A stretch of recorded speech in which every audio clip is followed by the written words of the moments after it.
Hi, I'm Evie Kimsing, editor of the IdentityWeek.net portal. I'm here at Identity Week America. I'm joined now by Linda Van Horn, who's President and CEO of iShare Medical. Nice to meet you. It's good to meet you. You delivered a brilliant keynote giving an overview of iShare Medical. What sort of authentication and ID proofing is incorporated in the platform to verify users, medical professionals who want to access that sensitive information? Yes, exactly. So what we do is we do ID proofing at NIST 863.3 at IAL2, and then we do authentication NIST 863.3 AAL2. And so iShare Medical is a direct trust accredited trust anchor, and that is a federated identity. So a digital identity issued by iShare Medical or any accredited trust anchor can be trusted by every accredited trust anchor in the U.S. Can you describe some of the kind of applications you've been involved with the platform? Any corporations, organizations that are currently using this platform? Sure. So we don't usually give out our clients, but I can say we're working with one of the top 5 largest pharmacy benefit management companies. We also work with some large practices, like a physical therapy group that has 289 providers. Our network spans 2.8 million healthcare providers, so it's a pretty big network that we have the ability to exchange with. But in terms of interesting things that we've done, I think some of the most interesting things is being able to use our platform, the iShare Medical platform, to reach the provider at the point of care inside of their EHR. So one of the big problems that a lot of technology developers have today is they create this great product, but then they have no way to get that data to the clinician when they're treating the patient at that point of care.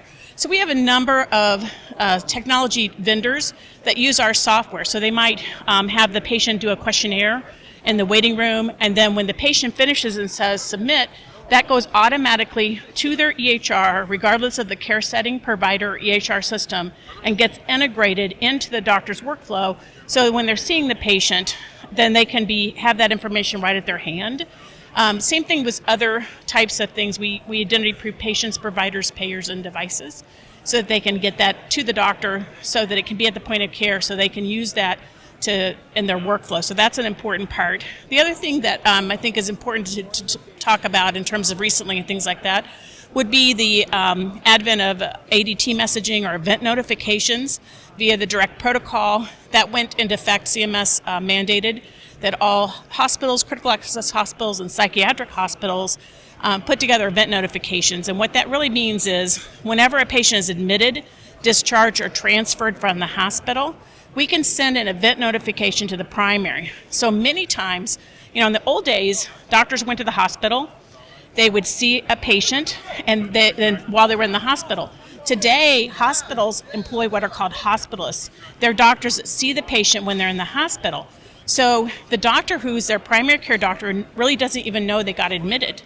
And so what's important about that is when a patient is discharged in particular, is a lot of times the hospitalist changes medications and tells them to follow up maybe with another provider, and the primary needs to know that. So if we can notify the primary when the patient gets discharged and say, hey, your patient was in the hospital, this is what happened while they were in the hospital, we close that loop. So now keeping that primary informed of what's going on. But moreover, if the primary care doctor can see the patient within 30 days of discharge, then they can make sure the continuum of care happens and the patient doesn't end up getting readmitted.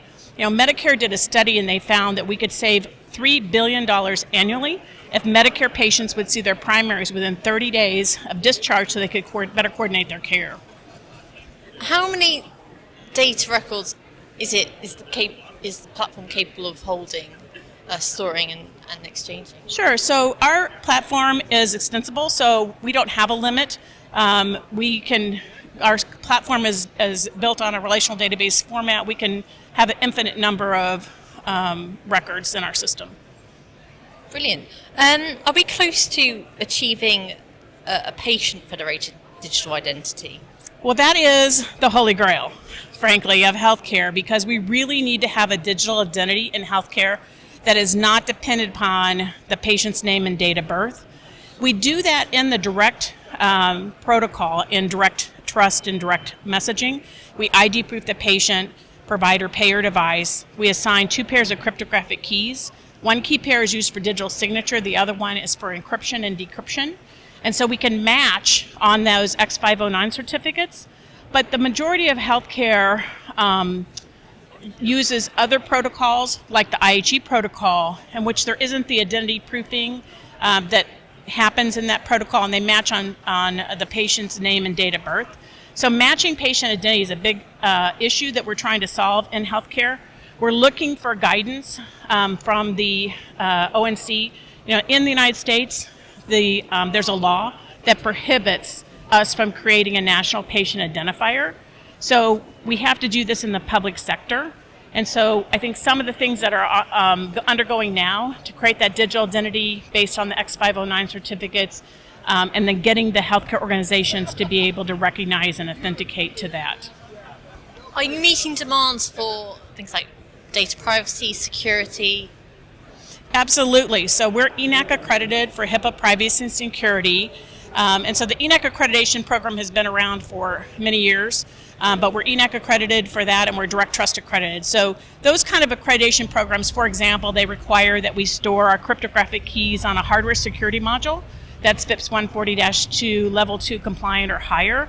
So what that means is it's a piece of hardware that provides both software and hardware compliance for security of those cryptographic keys, because really the cryptographic keys are the keys to the kingdom. If you have that, you can unlock the messages and read data and stuff like that. So we have to store that on an isolated island. And so the hardware security modules, first of all, we have 2 data centers, and they're mirrored in real time, because if one data center went down, we have to be able to decrypt the data. Not that data centers don't go down, but we have a hardened, we have a level 3 data center infrastructure, which is the highest level you can have without closing your data center to any outside access.